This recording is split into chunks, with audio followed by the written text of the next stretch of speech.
ডোমজুড়ে নেশামুক্তি কেন্দ্রের জানলা ভেঙে পালিয়ে গেল 18 জন চিকিৎসাধীন আবাসিক।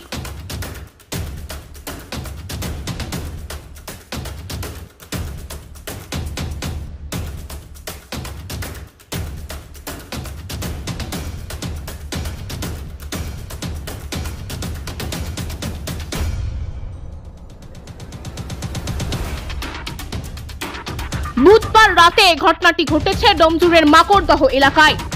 জানা গিয়েছে সেখানে একটি বেসরকারি নেশামুক্তি কেন্দ্রে চিকিৎসাধীন ছিল তারা। এদিন রাতে দোতলার একটি জানালা ভেঙে সদল বলে পালিয়ে যায়। দোতলা থেকে ঝাঁপ দিয়ে পালানোর সময় পায়ে গুরুতর চোট লাগে একজনের। সে পাশের একটি ঝোপে লুকিয়েছিল। গ্রামবাসীরা দেখতে পেয়ে তাকে উদ্ধার করে ওই কেন্দ্রে দিয়ে যায়। পুলিশ জানিয়েছেন পলাতকদের মধ্যে একজন বাড়ি চলে যায়, যদিও রাত পর্যন্ত নিখোঁজ বাকিরা।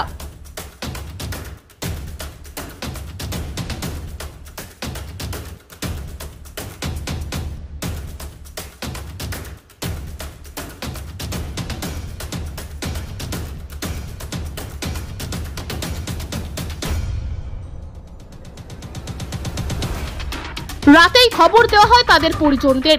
সূত্রের খবর, মাত্র 2-3 জন থাকেন ওই কেন্দ্রের নজরদারিতে, ফলে সুযোগ বুঝে জানালা ভাঙে তারা। সব মিলিয়ে 74 জনের বেশি চিকিৎসাধীন ছিল সেখানে। পলাতকেরা আগে থেকেই এভাবে পালানোর ছক কষেছিল বলেই অনুমান। যদিও চিকিৎসাধীন আবাসিকদের পরিবারের অভিযোগ, ঠিকমতো খেতে দেওয়া হতো না তাদের, এমনকি মারধরও করা হতো। তবে অভিযোগ মানতে চাননি ওই বেসরকারি নেশামুক্তি কেন্দ্র কর্তৃপক্ষ। ছিল আপনার ছেলে? 5 মাস। কবে পালিয়েছে?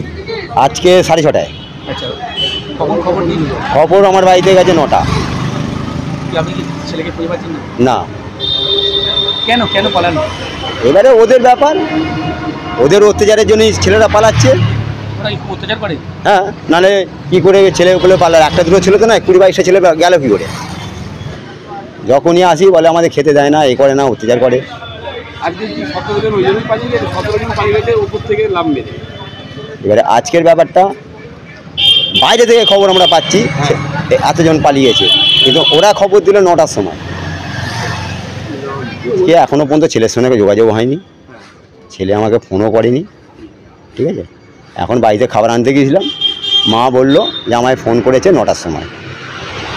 ঠিক আছে, বাজারেও কিছু ছেলে ভর্তি করা হয়েছিল, তারাও এসে রিপোর্ট দিচ্ছে। কি বলছে তারা? ওই তো বলছে খেতে দেয় না সময় মতন, এই মতন অত্যাচার করে। ঘটনাটা তখন এরা দেখেই রেখেছিল এই জায়গাটা। দেখুন, ড্রাগ অ্যাডিক্ট, হ্যাঁ, কি করে বাইরে বেরোবে, তার ইচ্ছার বিরুদ্ধে নেশা করবার ইচ্ছা, তার বাড়ির লোক তাদেরকে আটকে রেখেছে যাতে নেশাটা না করতে পারে।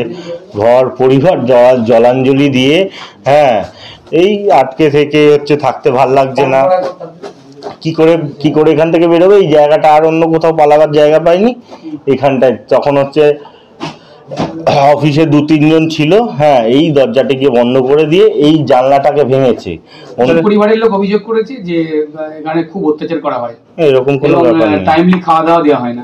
না, এরকম আমাদের প্রত্যেক দিন খাওয়া দাওয়া টাইমলি, হ্যাঁ, সব কিছুই টাইমলি দেওয়া হয়। এরকম হবে না, হ্যাঁ, টাইমলি খাওয়া দাওয়া টাইমলি আপনার মানে এখানে কিছু পাবে না। কতজন ছিল এখানে? 76 হেড ছিল। আর কতজন পালিয়েছে?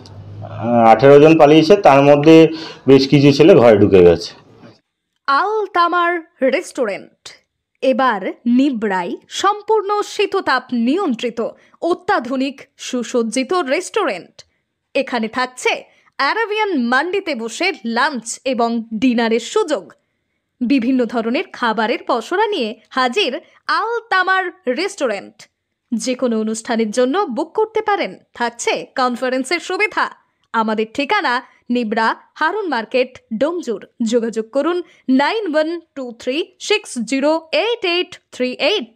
আরাবিয়ান মান্ডির স্বাদ গ্রহণ করতে হলে আপনাকে আসতেই হবে আমাদের রেস্টুরেন্টে। তাহলে আর দেরি কেন? আজই আসুন আল তামার রেস্টুরেন্টে।